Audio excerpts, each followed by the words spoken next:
Hey guys, welcome to this Mometrics video on the scientific method. Before we dive into the what, let's first talk about the why. Why do we need the scientific method? Well, there are numerous reasons why there should be a method behind anything that we do. There needs to be consistency, there needs to be a logical flow, there ought to be consensus, and the experiment must be able to be replicated. If everyone were to just do their own thing, then there would inevitably be fabricated scientific research posing as facts, lacking in consistency. The first step in the scientific method is to make an observation. All scientific investigations start because someone observed something that happened and it stirred up in them a curiosity.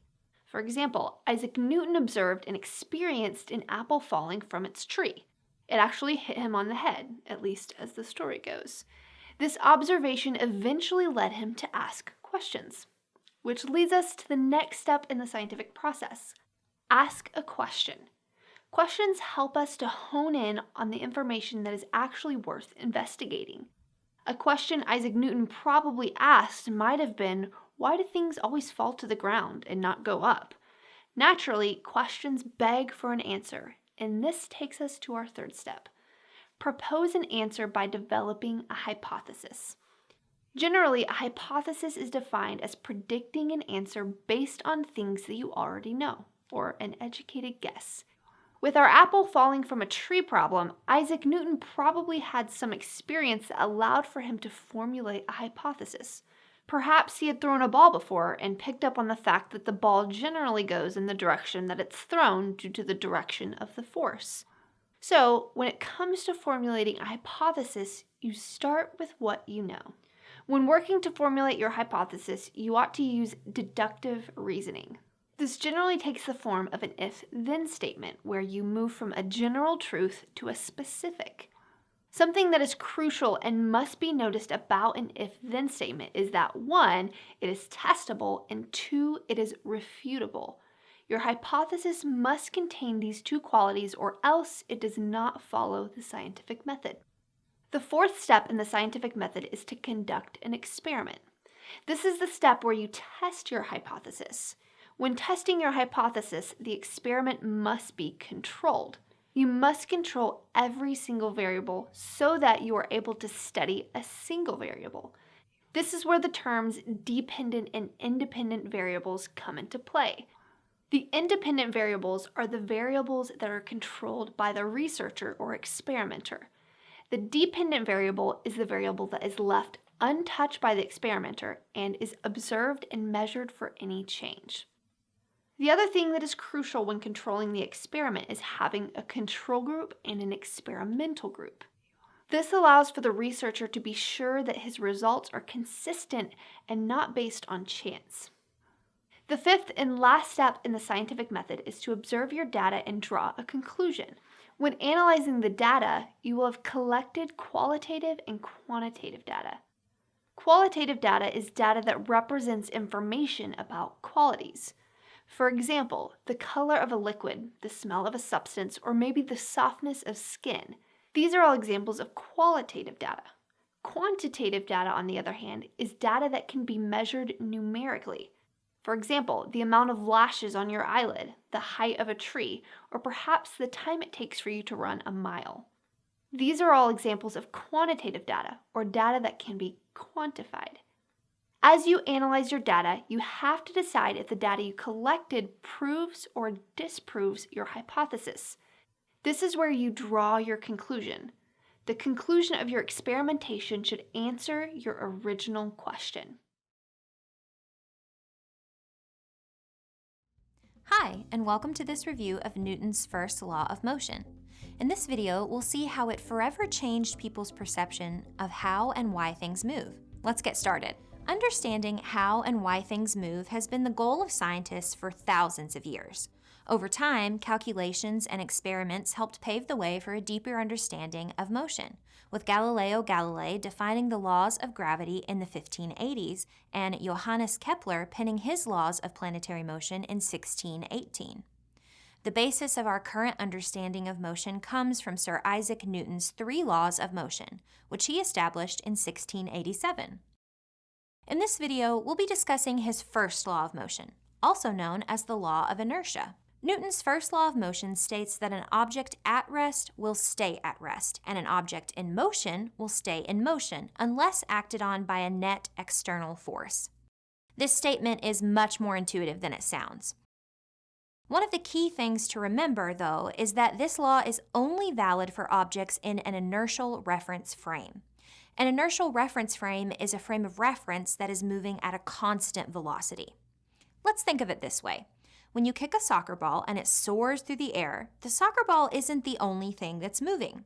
Remember, we're on a planet that's rotating at about 1,000 miles per hour, our solar system is moving at about 140 miles per second, and our galaxy is rotating at 130 miles per second. So objects that we consider to be stationary on Earth are technically moving at a speed of almost 1 million miles per hour. However, it's generally pointless to include the motion of things like the solar system and Earth when we talk about the motion of things on Earth, like cars or people. What we do instead is use Earth as a point of reference, or an inertial reference frame. That is, we discuss the motion of objects in reference to Earth. Let's take a look at an object in an inertial reference frame that has a velocity of 0. It would seem that there are no net external forces acting on the car since the car isn't moving. But what about gravity? Isn't that an external force? While it's true that gravity is pulling the car downward toward Earth, the car is on the ground, and the ground is providing a force in opposition to gravity. This force is called the normal force. Since you have 2 equal forces acting in opposite directions, the forces cancel out, meaning that the car does not move in the vertical direction. We define force by the symbol F, noting the force is a vector, which means it has both magnitude and direction. By doing this, we can state Newton's first law, mathematically, as the sum of the external forces is equal to the upward force of the ground on the car minus the downward force of gravity on the car, which is equal to 0. Note that the negative sign in front of the force of gravity indicates the downward direction of the force of gravity. This implies that the upward force is equal to the downward force. Now, let's imagine that someone comes along and pushes the car for a moment, providing an external force and giving it a small velocity. According to Newton's first law, once the external force is removed, the car should continue to move in a straight line with a constant speed for the rest of eternity unless some other external forces come along and change its speed or direction. Mathematically, we could state that the change in velocity with respect to time is 0. What we've just described is the constant motion of an object that is in a frame of reference with 0 velocity. However, what if we made the car the inertial frame of reference and discussed the motion of the passengers inside it? Imagine if you and I were sitting in that car and there were no other objects around. In that frame of reference, you and I are not moving with respect to each other. We are both moving in the same inertial frame. If the car changed speed or direction, you would feel it because your body wants to keep moving in the straight line with constant speed. If we look at the head as an object moving in the inertial frame of reference of the car, if the car sped up, your head would feel like it's being thrown backwards. This is because the part of your body that is attached to the car would speed up too, but your head wants to obey the law of inertia and continue moving at a constant velocity, that is, with the same speed and direction. Similarly, if the car were to turn to the left or the right, your head, due to inertia, would feel like it was being moved to the right or left. Let's look at another simple example in which you are trying to push a piano across the stage for your performance at your high school graduation. We have already discussed what the forces should be in the vertical direction, where gravity is pulling the piano down and the stage is pushing back up, so there is no net force in the vertical direction. In the horizontal direction, along the x-axis, we can add the pushing force and note that if the piano is not moving, there must be some other force pushing back against you.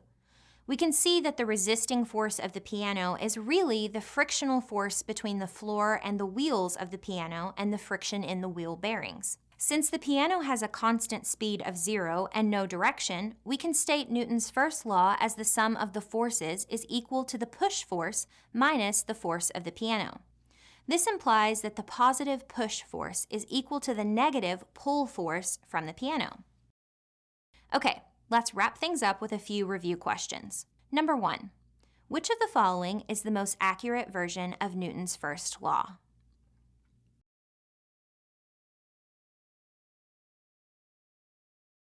The correct answer is C. Number 2.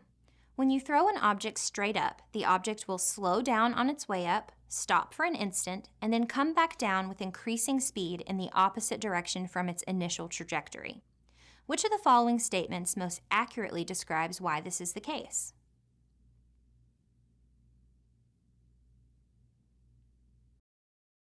The correct answer is B. Number 3. Which of the following reasons describes why an object would not move when you push it?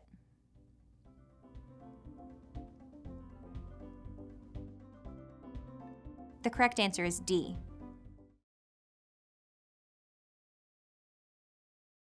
Hi, and welcome to this video on Newton's second law of motion.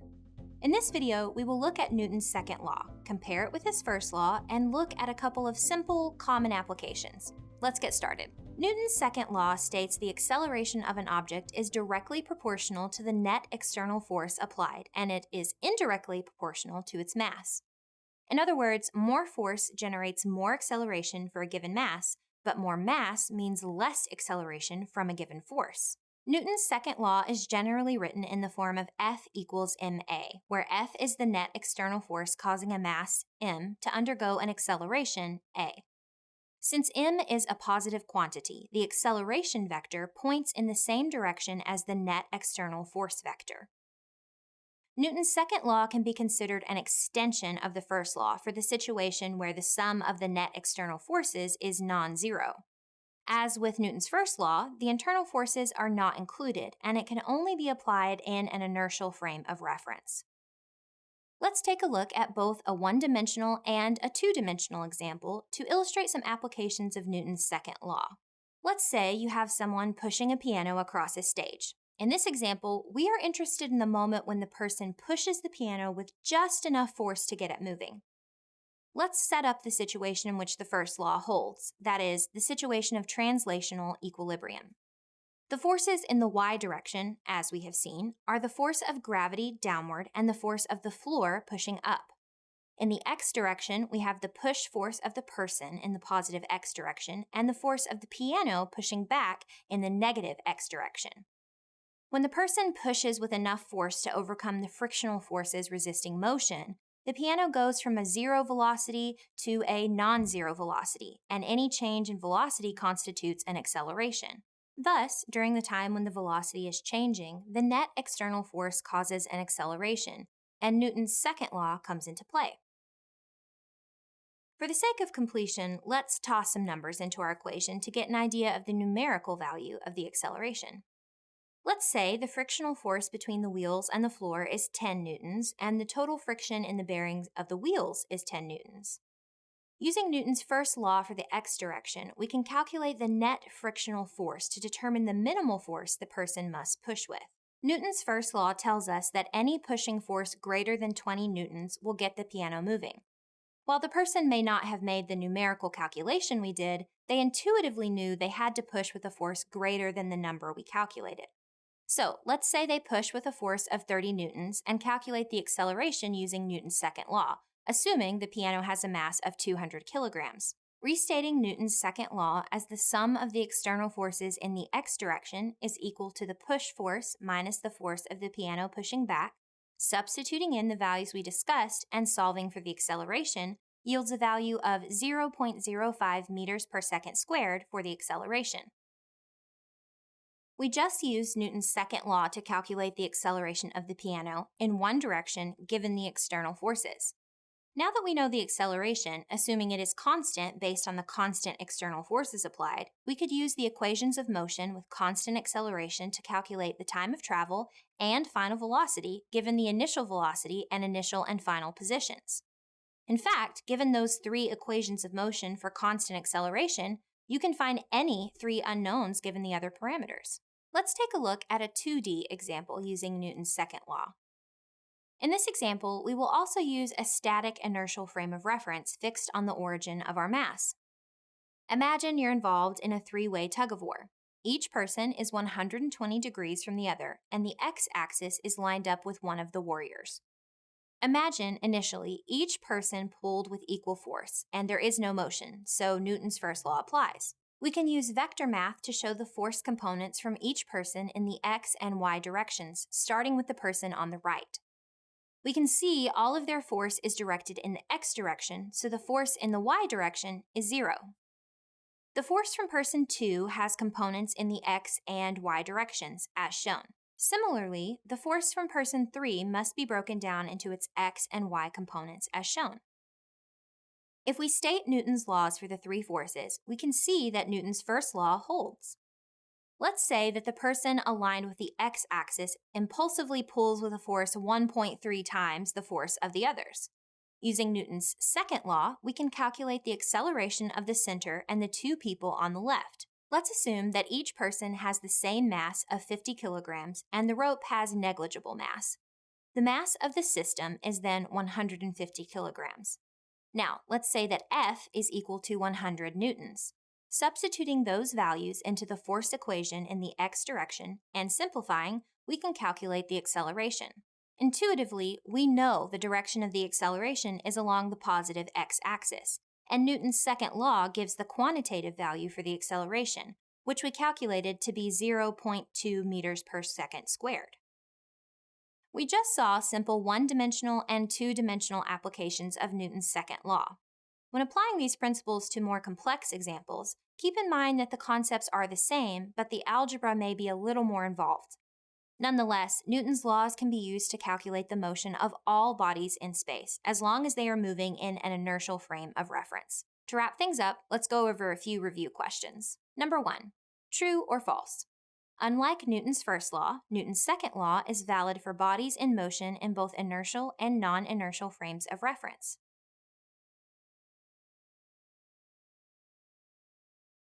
The correct answer is false. Both Newton's first and second laws are similar in that they account for motion in inertial reference frames. Number 2. True or false? Newton's second law is only valid for bodies with constant acceleration.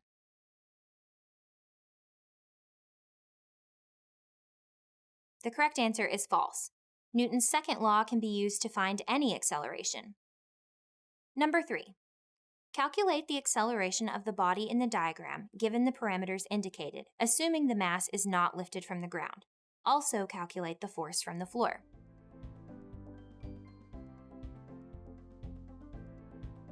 Here's the correct calculation of the acceleration of the body, assuming the mass is not lifted from the ground. And here is the correct calculation of the force from the floor.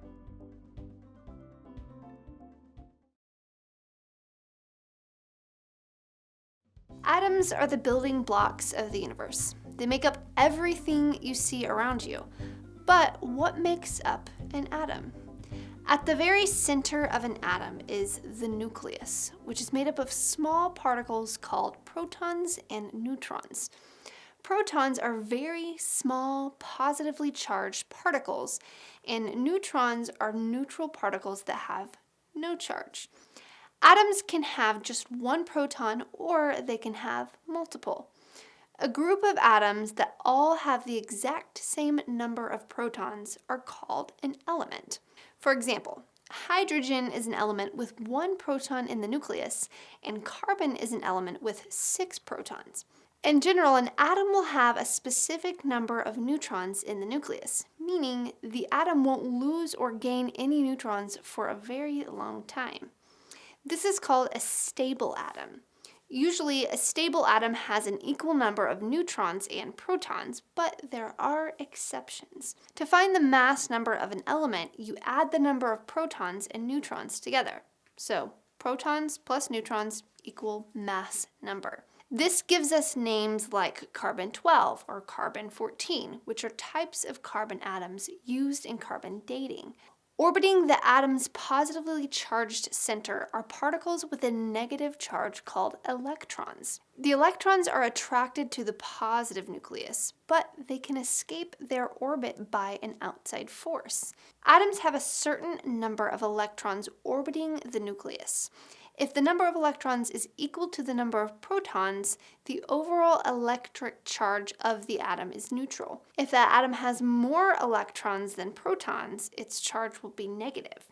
With fewer electrons than protons, the atom will have a positive charge. The electrons determine how atoms interact with each other. Atoms can share electrons to form molecules, which are particles made up of many atoms. Water is made up of 2 hydrogen atoms and 1 oxygen atom.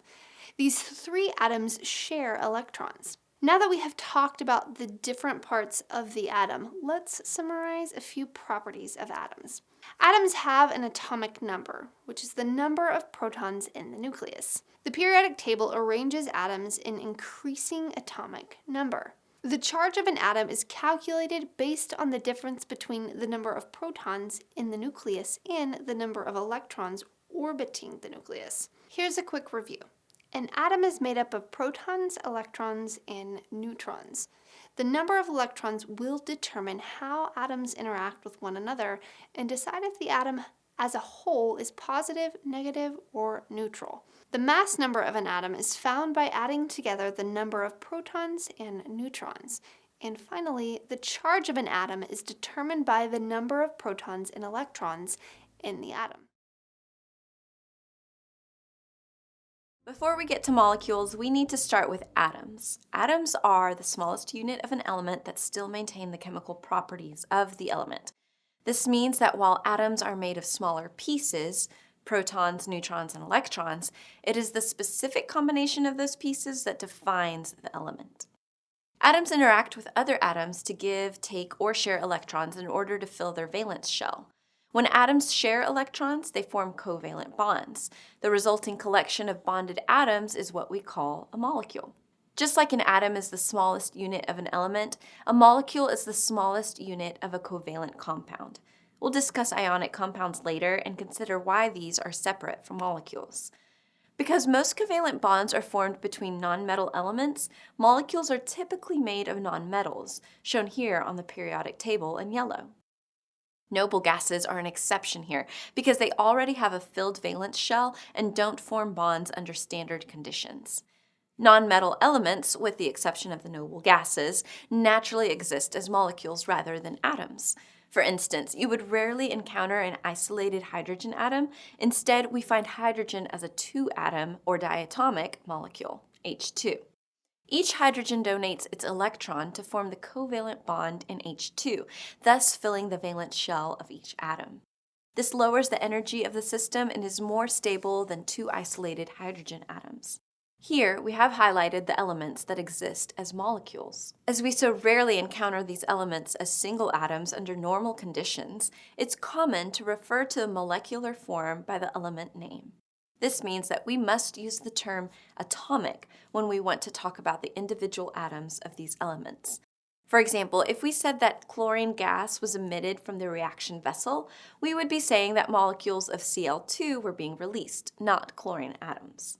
The types of molecules that we've been talking about here are known as homonuclear molecules, molecules made up of atoms of only one element. Of course, atoms of different elements can combine to form heteronuclear molecules, which allows for an infinite number of combinations and creates chemical diversity in our world. Molecules range from small diatomics like carbon monoxide to large complex structures like proteins and DNA, which can contain hundreds of thousands to billions of atoms. While molecules come in all shapes and sizes, the important thing to remember is that the molecule is the smallest discrete unit of the compound. Let's look at a cup of water as an example. If we could shrink down to the atomic level, we'd see H2O molecules dynamically interacting with each other. Even though the molecules are attracted to each other through intermolecular interactions, the bonds between the atoms within a molecule are many times stronger since they share electrons. So we can still identify individual molecules. Here, we've circled the individual molecules in green. The same is true when we consider larger molecules like oleic acid, one of the primary fatty acids in olive oil. Again, if we could shrink down, we'd see an array of molecules interacting with each other but maintaining their individual units. This is an excellent place to stop and think about why we don't consider ionic compounds molecules. Ionic compounds are typically between a metal and nonmetal atom, where the metal gives an electron to the nonmetal. Once the electron is given away, it is no longer connected to the atom it came from. Each atom has a full valence shell. As an example, we have sodium donating an electron to chlorine to form an ion pair between a positive ion, called a cation, and a negative ion, called an anion.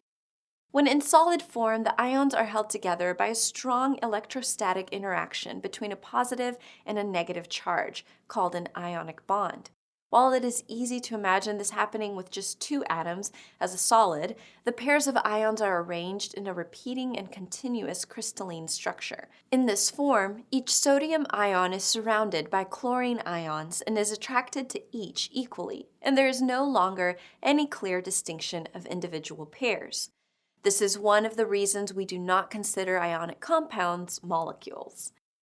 Another way that ionic compounds are distinguished from covalent compounds is by comparing the electronegativities of the elements bonding. Electronegativity is a measure of an element's attraction to electrons. In general, this property increases as you go right on the periodic table and decreases as you go down. Ionic bonds are classified as those with a difference of electronegativities greater than 2. Before we move on, let's take a second to discuss a different ionic compound, one with a polyatomic cation, sodium acetate. Let's specifically consider if sodium acetate were dissolved in water and acetate were floating in solution. Would that be considered a molecule? While your first instinct might be yes, after all, it is a group of covalently bonded atoms, this technically is not considered to be a molecule because it carries a charge and therefore wouldn't be found in bulk on its own, like water or oleic acid. So, by the strict definition, molecules are always neutral. That being said, chemists and biochemists often use a more relaxed definition and may refer to a charged group of covalently bonded atoms, like acetate, as a molecule. Now that we have a grasp on what molecules are, let's consider when they form. New molecules form as a result of a chemical reaction. The covalent bonds of the molecules break and the atoms reorganize and connect to form new combinations of atoms and thus new molecules. As an example, nitrogen, N2 in red, and hydrogen, H2 in blue, recombine to form molecules of ammonia, NH3. This is a chemical change. Though made of the same atoms, ammonia molecules have entirely different properties from both hydrogen and nitrogen. This is in contrast to when covalent compounds undergo physical changes, like a phase change from liquid to gas. In that case, the molecular unit stays intact, but the intermolecular interactions change, here shown with water converting from liquid to gas. Every molecule is still a unit of H2O, but they are now interacting much less in the gas phase. Let's wrap up with a review of what we've covered today. Molecules are collections of covalently bonded atoms. They are the smallest unit in a covalent compound and determine the properties of the bulk substance. Ionic compounds do not have distinct molecular units and they are not considered molecules. Charged covalently bonded polyatomic substances are also not considered molecules by strict definition. However, many chemists relax the definition when it comes to these compounds. Molecules are formed during a chemical reaction when bonds are broken and reformed between atoms. This is in contrast to when a covalent compound undergoes a physical change, in which the molecular unit stays the same, but the interactions between molecules change. Finally, let's finish with a quick test of our knowledge. Which of these substances is a molecule? Helium or oxygen? The answer is oxygen. Helium is not a molecule because it is a noble gas and exists as an isolated atom. Oxygen is a molecule because it is one of the non-metal elements that is found naturally as a diatomic, O2.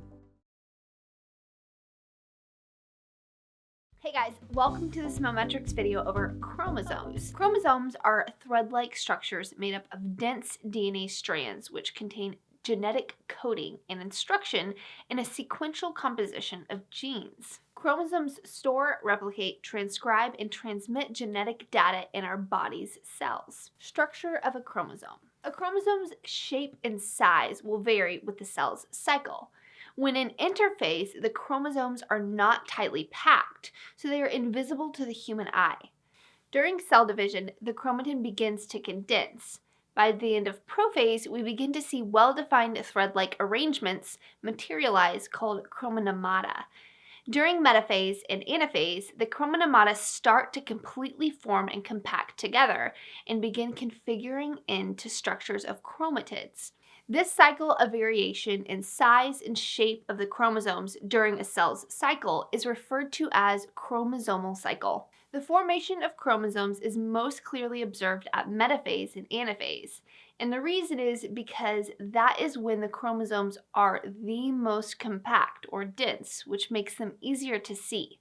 A normal chromosome will have these parts: a centromere, or primary constriction. A chromosome in metaphase will have two twin sister chromatids that are connected with one another at a specific point, and this point is called a centromere, also referred to as the primary constriction. You will also notice that it is the point where the two arms of the chromatids begin to narrow.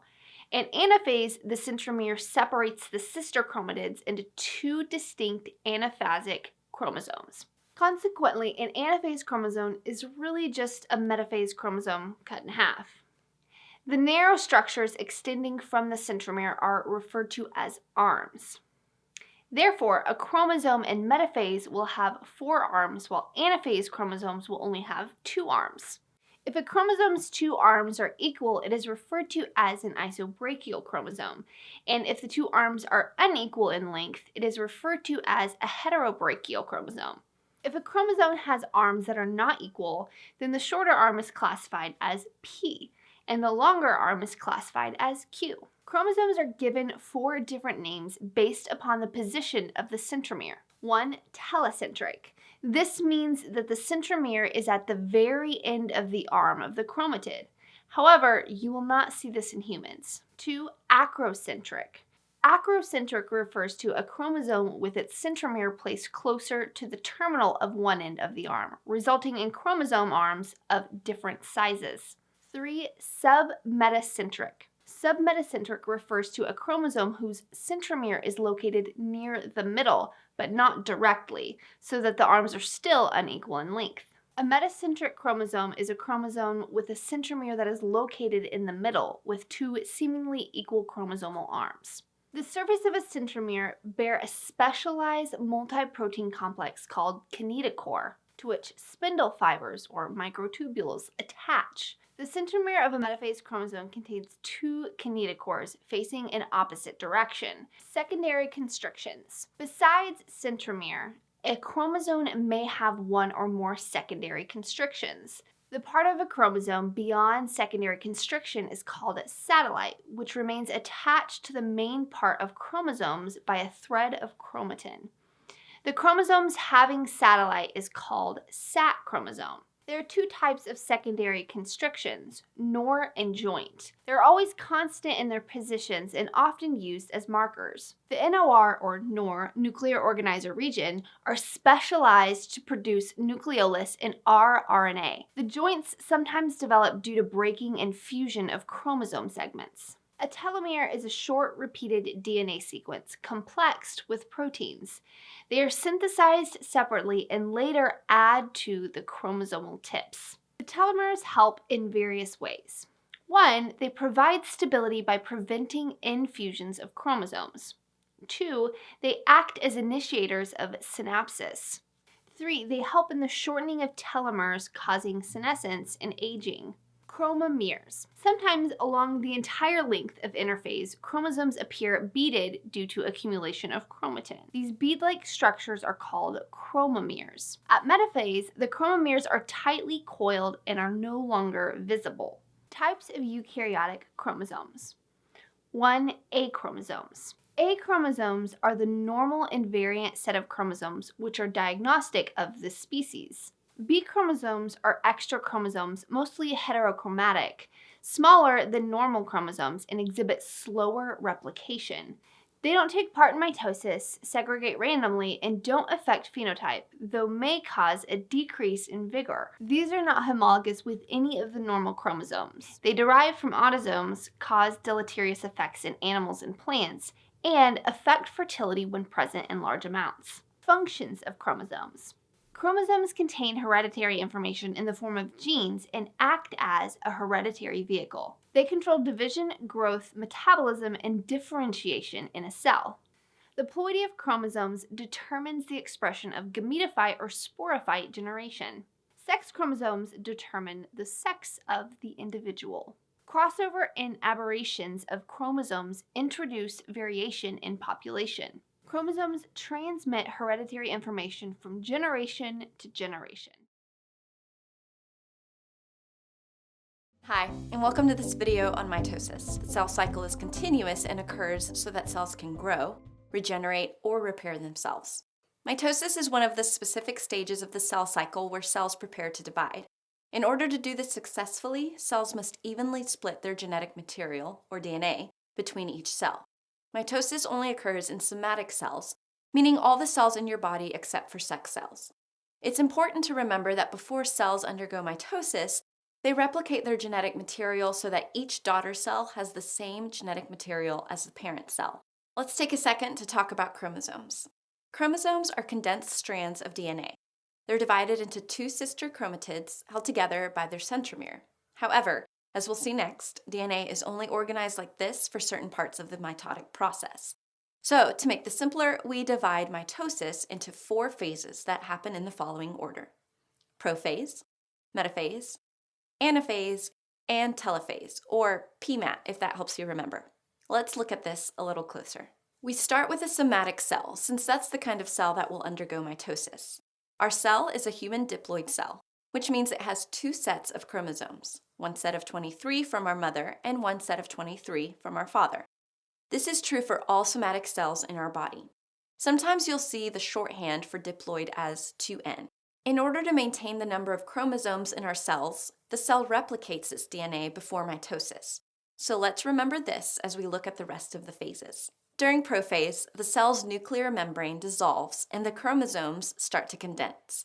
Microtubules extending from the centrioles on both sides of the cell also begin to form.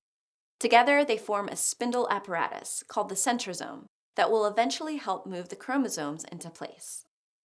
Next, the cell will move into metaphase, where the microtubules attach to the centromeres of chromosomes, causing the chromosomes to line up along the equator of the cell. Now the cell is ready to enter anaphase. During this phase, chromosomes get pulled apart into their sister chromatids and move to opposite ends of the cell. The plasma membrane also starts to indent to prepare for the actual division of the cell. As a side note, we can now refer to these individual sister chromatids as independent chromosomes. Don't worry about this too much, but just be aware of the terminology here. Lastly, there's telophase. The chromosomes relax, the spindle apparatus disassembles, and the nuclear membrane reforms in each end of the cell. Lastly, the plasma membrane of the cell develops an even deeper furrow that will end up dividing the cell down the middle. The process where the cell actually divides itself in two is called cytokinesis. But this process stands by itself. Mitosis formally finishes up with telophase. Let's look at the end result a little closer. Remember how we started with a diploid cell with 46 total chromosomes? We've ended up with 2 diploid cells, also with 46 chromosomes total. These cells are called daughter cells and are identical to the one we started with. Before we go, let's look at a review question. During what phase of mitosis do the chromosomes line up along the equator of the cell? A. Prophase, B. Anaphase, C. Metaphase, or D. Telophase? The answer is C. Metaphase. All the microtubules attach to the centromeres of the chromosomes and pull them to the center of the cell so that we get an equal number of chromosomes when the cell undergoes cytokinesis. Hi, and welcome to this review of genotypes and phenotypes. What exactly is a genotype? How are genotypes and phenotypes related? How can we apply these terms to real-life situations?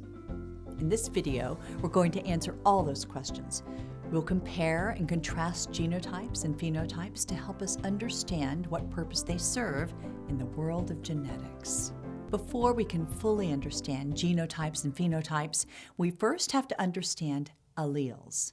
Genes occur at specific locations on each chromosome and are made up of a specific chemical sequence of adenine, guanine, cytosine, and thymine bases. However, the sequence of a gene on one copy of a chromosome may vary a little from the sequence on the other copy of the chromosome. If that's the case, this sequence variant for the same gene is our allele. An allele is a variant of a gene on a chromosome that helps determine the heredity of an organism.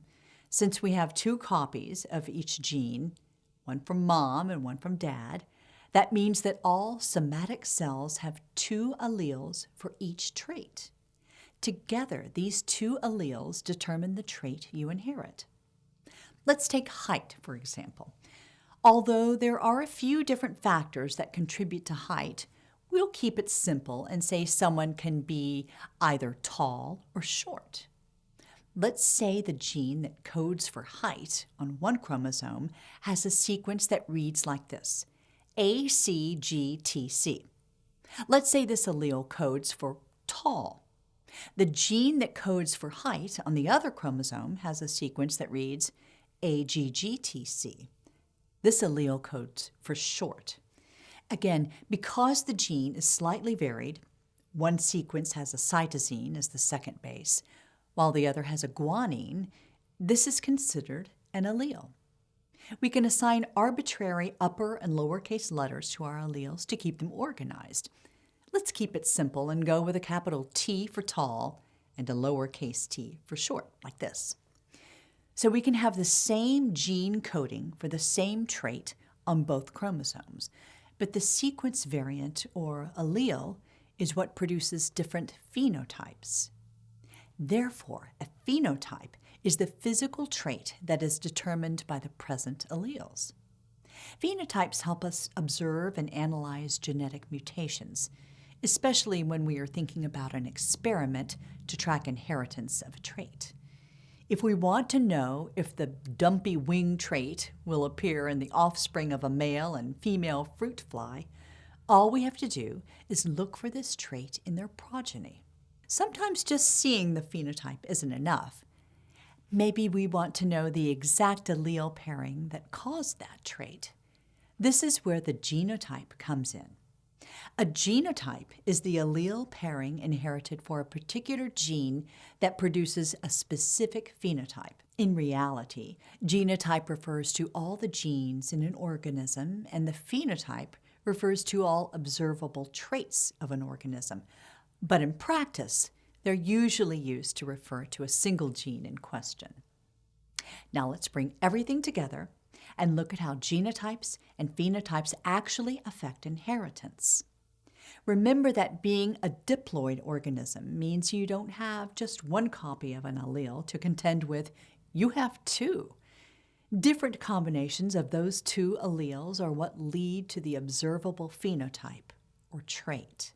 An individual with two copies of the same allele is said to be homozygous for that trait, and an individual with one copy of one allele and another copy of another allele is said to be heterozygous for that trait. So going back to our height example, an individual would be homozygous for height if he or she had the big T genotype or the little t genotype. An individual with a big T genotype is therefore heterozygous. Little t, big T is understood to be the same as big T, little t, so that is why there is only one option here. This is important because whether an individual is homozygous or heterozygous for a trait can mean the difference between passing on an inherited mutation or not. Some alleles have been identified to be mutant alleles, meaning they contain a mutation that could cause a change or disease. If an allele is not a mutant allele, it is called a wild-type allele. This type of allele is considered to be normal. So how do we know if a mutant allele will cause a change or not? It depends on the way it pairs with the second allele for that gene. Another way to say this is that it depends on if the alleles are dominant or recessive. Mutant alleles can be dominant, meaning they will override another allele, or recessive, meaning they will not override another allele. Dominant alleles are usually represented with a capital letter, and recessive alleles are represented by a lowercase letter. Let's look at this in more detail using a dimple mutation. Let's say the dominant allele means you have dimples, so we'll assign it the capital letter D. And let's say the recessive allele means you don't have dimples. We'll assign it the lowercase d. If we draw a simple Punnett square, we can determine a genotypic and phenotypic ratio for dimples. For this example, we have mom and dad who are both heterozygous for dimples with the genotype big D, little d. If we fill in the Punnett square by dragging each allele down and across for each box, this is our result. Let's start with the genotypic ratio. We have one offspring that is homozygous dominant big D, two offspring that are heterozygous big D, little d, and one that is homozygous recessive little d. So the ratio is 1 to 2 to 1. Since the dominant allele is big D, offspring with the genotypes big D, and big D, little d will all have dimples because the big D allele overrides the recessive allele. We also have one homozygous recessive offspring where there is no dominant allele, so this combination will yield no dimples. With this, we can say the phenotypic ratio is 3 to 1, dimples to no dimples. We can also say that 75% of the offspring will have dimples, while 25% will not. This example shows how the genotype and phenotype, while related, can give us different but equally important information about inheritance. That's really all there is to it. Let's go over a quick review question to test your knowledge. Which of these correctly describes the main difference between genotypes and phenotypes? A. Genotypes are coding genes while phenotypes are non-coding genes. B. Genotypes are recessive alleles while phenotypes are dominant alleles. C. Genotypes are genetic information while phenotypes are environmental information. Or D. A genotype is an organism's set of genes while a phenotype is its physical traits. The correct answer is D. The genotype of an organism is all of its genes right down to the specific allele sequence they carry, while the phenotype is all of the organism's physical characteristics. A change in the genotype can alter the phenotype, but not the other way around, because the phenotype is the result of the genotype. Remember that in some examples, we might be looking at a gene in isolation. So when we consider the genotype and phenotype, we're talking about the genotype and phenotype for the specific alleles present for that gene. In this video, we'll cover what nucleic acids are and what they're made of. Nucleic acids are what make up our genetic material.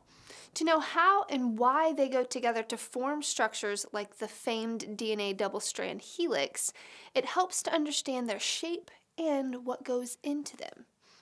To get started, the basic component of DNA and RNA is a nucleoside. This is made from a cyclic sugar and a nitrogenous base, bound by a glycosidic link. In DNA and RNA, this is a covalent bond between the 1' nitrogen for pyrimidines or 9' nitrogen in purines, and the 1' carbon in the sugar, either ribose or deoxyribose. In nucleic acids, the nitrogenous bases, also called nucleobases, are what pair up to form the base pairs. These pairs are formed between a purine and a pyrimidine. Pyrimidines are single carbon nitrogen rings, while purines are pyrimidines fused to an imidazole ring to make a double ring. The nitrogenous bases seen here have hydrogen bonding between each other, which holds the nucleic acid strand together. So now we know what makes up nucleosides, but we're still short of having our nucleic acid. Next comes the phosphate group. When the sugar of a nucleoside is linked to one or more phosphate group, you get a nucleotide. These are connected by an ester linkage, oxygen covalently bound between two chains. In this case, the phosphorus atom in a phosphate group and the 5' carbon of a nucleoside or even another phosphate group. When our nucleotides are bound together from the 3' carbon on one nucleotide's sugar to the phosphate group on the 5' end of a different nucleotide, we start forming a strand that is referred to as the sugar-phosphate backbone of DNA and RNA. When our nucleotides are connected in a long chain like this, we refer to it as a nucleic acid, either DNA or RNA, but we'll cover some differences on those shortly. Now that we're finally at nucleic acids, one important thing to note is how the nucleotides stack together. When the nucleic acids are connected at their base pairs, they don't stay straight and rigid like a ladder, how we sometimes see nucleic acids illustrated to read base sequences. Instead, it naturally forms a helical structure, like a spiral staircase. This is its tertiary structure, the 3D form it takes as a result of everything it's made from. This form leaves it the least open to water within the cell. By having two strands connected to the bases and twisted to further reduce open space to water. Perhaps the most noticeable feature is that it's not a symmetrical helix. The nucleic acid's double helix features a major groove and a minor groove, referring to the larger and smaller gaps between the edges of the sugar-phosphate backbone. The major groove is where most activity takes place, like polymerases binding to create RNA templates, also known as messenger RNA, or mRNA. So, when talking about nucleic acids, there are just a couple of things to note. We first have to consider whether we're talking about DNA or RNA. We learned that in general nucleic acids, there are chains comprised of a nitrogenous base, a phosphate group, and a sugar. In DNA, the sugar is 2-deoxyribose, providing DNA its name, deoxyribonucleic acid. In RNA, that sugar is ribose, making it a ribonucleic acid. The difference between these two is the presence of a hydroxyl group on the 2-carbon in ribose, which is absent in 2-deoxyribose. Aside from the sugar used in its structure, there's also one other important difference: the nitrogenous base. DNA uses thymine, whereas RNA uses uracil, both of which pair with adenine. So what role do these nucleic acids actually serve? We mentioned before that nucleic acids are the genetic material in our cells. How this works is that the order of bases, adenine, thymine, uracil, guanine, and cytosine in nucleic acids creates a readable code to be eventually turned into proteins. This process of taking a nucleic acid and making a protein is referred to collectively as transcription and translation. Transcription takes the DNA in our cells and unzips it to create a matching strand of RNA. Translation is when the matching RNA strand is then transported to a ribosome, where the bases are read in sets of 3, or triplets, to bring specific amino acids to the ribosome, forming a chain of amino acids, the most basic structure of proteins. Hi, and welcome to this video on mitochondria. Have you ever wondered how the body makes energy from the food that we eat? The digestive system, at a macroscopic level, breaks down food physically and chemically, but how do cells use that food for energy? It all happens in the mitochondrion. In this video, we'll talk about some of its properties, its functions, and some larger roles it plays in the body. To start off, what exactly is a mitochondrion? It's a specialized organelle found in eukaryotic cells that primarily generates adenosine triphosphate, ATP, by oxidizing glucose and fatty acids. In other words, the mitochondrion is the energy producer for the cell. Mammalian cells have hundreds of thousands of mitochondria per cell, but this number can change based on the specific role and energy needs of the animal's cells. This goes so far as to be tissue-specific, so tissues that might require more energy, like cells in the digestive tract, will will have more mitochondria compared to other cells in that mammal's body. Since we said that eukaryotes have mitochondria, it's important to note that this goes for plant cells too. While we know that plants make their own glucose through the process of photosynthesis, plants still need mitochondria to convert glucose into usable energy. Let's go over the general structure of mitochondria. Mitochondria are a little larger than other organelles in a typical cell and have a special double membrane which contributes to their function. The double membrane consists of the inner membrane and the outer membrane. The outer membrane contains proteins called porins that allow small molecules like sugars and ions to pass through. The inner membrane is home to lots of proteins that help with the processes of the electron transport chain. These membranes also help define two mitochondrial compartments. The first is the intermembrane space formed by the space between the outer membrane and the inner membrane. The second is the matrix space, which is formed by the folding of the inner membrane. We call the folds in the inner membrane cristae. We also find another unique feature of mitochondria here: mitochondrial DNA, or mtDNA. When we think about DNA, we usually think about it being located in the nucleus. But mitochondria have their own DNA that codes for proteins that are specifically for the mitochondrion, like proteins that participate in the electron transport chain and ATP synthesis. It's important to understand the structure of the mitochondrion because all of its processes are site-specific. So, let's talk about function. Mitochondria undergo several different processes, such as cellular respiration, cellular differentiation, and cellular degeneration. Primarily, we think about mitochondria metabolically as it converts pyruvate into ATP to carry out cellular respiration. Remember that glycolysis takes the glucose from the food we eat and converts it into pyruvate in the cytoplasm. So, we have two molecules of pyruvate, but we haven't generated any energy yet. This is where the mitochondrion comes in. Those two pyruvate molecules enter the mitochondrial matrix and bind to coenzyme A to form acetyl coenzyme A.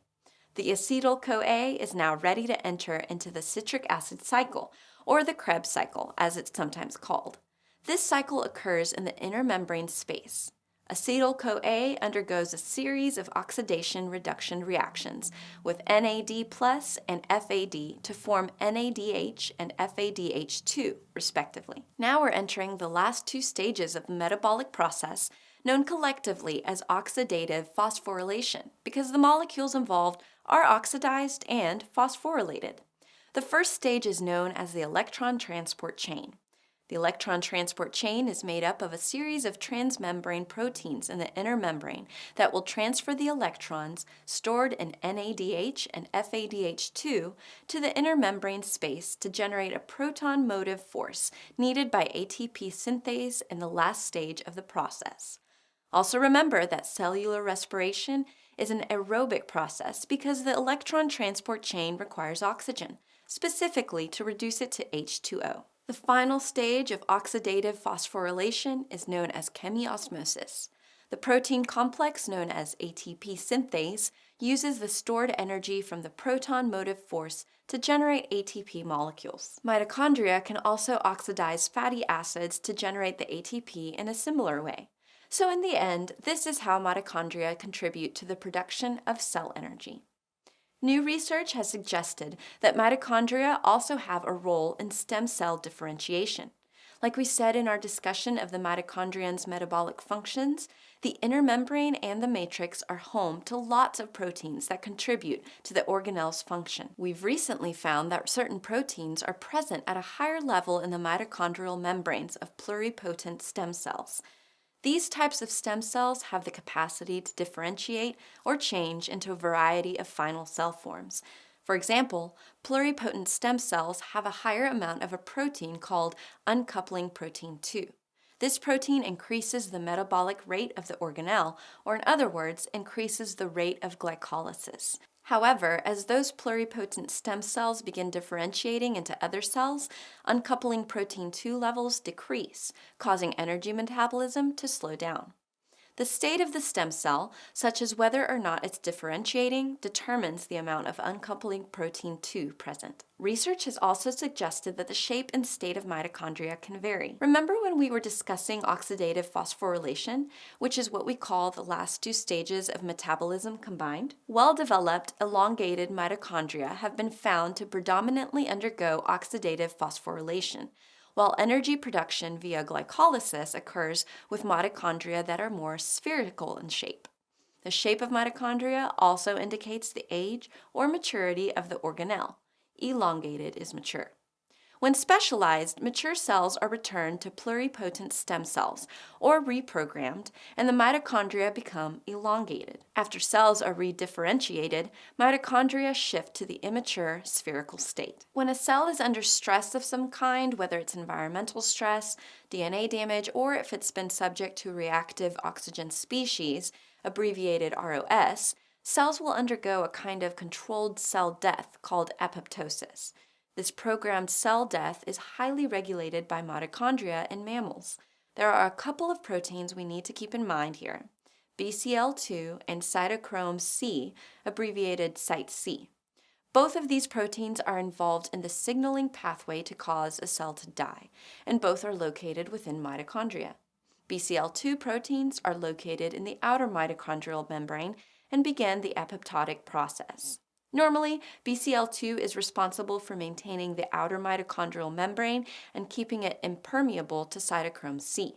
However, when a cell receives stress signals, BAC and BAX proteins associate with BCL2 and start to make the outer mitochondrial matrix more permeable to cytochrome C so that it can be released into the cytoplasm of the cell. Cytochrome C is responsible for activating APAF1, which activates a series of caspase proteins.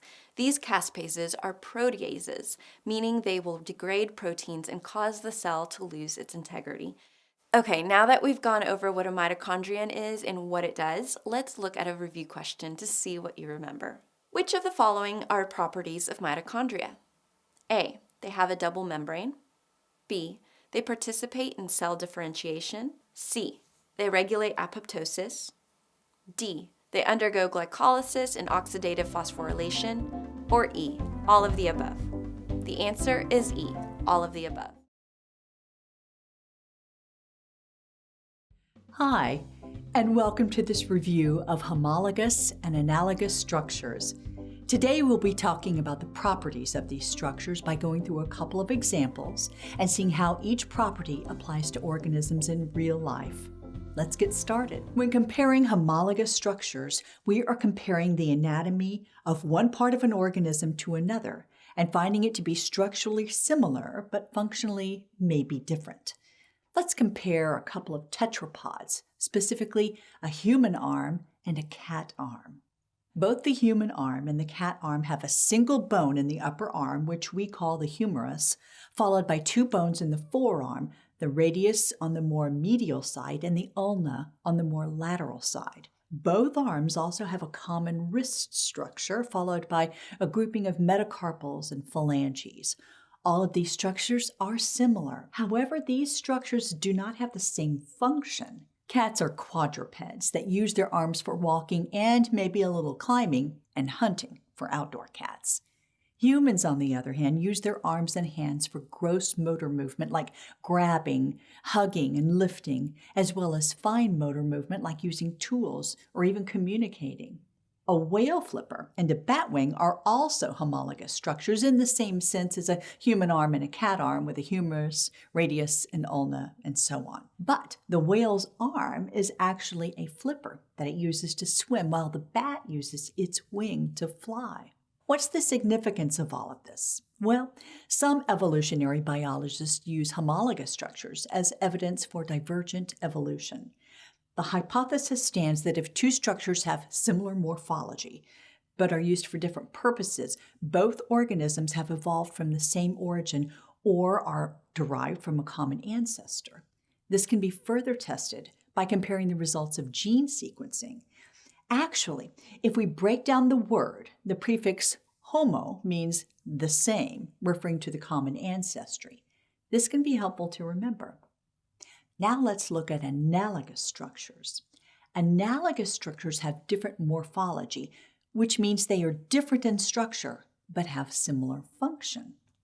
Let's take our bat wing again, and this time compare it to a butterfly wing and a bird wing.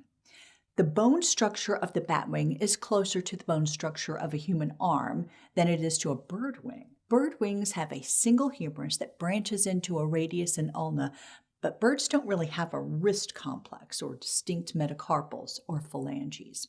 Butterfly wings don't have any bones at all. Clearly, these structures are anatomically different, but interestingly enough, they all allow for flight. They all have different morphology, but have similar function. This is significant because organisms with analogous structures likely do not have a common shared ancestor, but have evolved from different origins. This is why analogous structures are sometimes used as evidence for convergent evolution. This is the idea that species started out independently of one another and grew more alike over time. Another example of analogous structures are dolphins and sharks as whole species. Although we might think of dolphins and sharks as being relatively similar, their morphology says otherwise.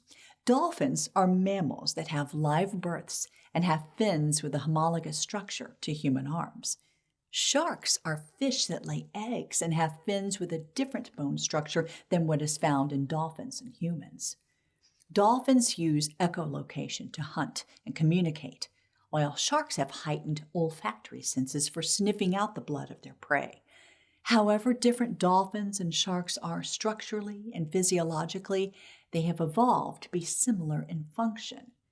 Both dolphins and sharks use their fins to swim and have bodies that are streamlined for an aquatic environment. In fact, it was likely the pressure of their shared environment that pushed them towards this sort of convergent evolution. Okay, now that we've covered the differences between homologous and analogous structures, let's go over a couple of review questions. Number 1, true or false?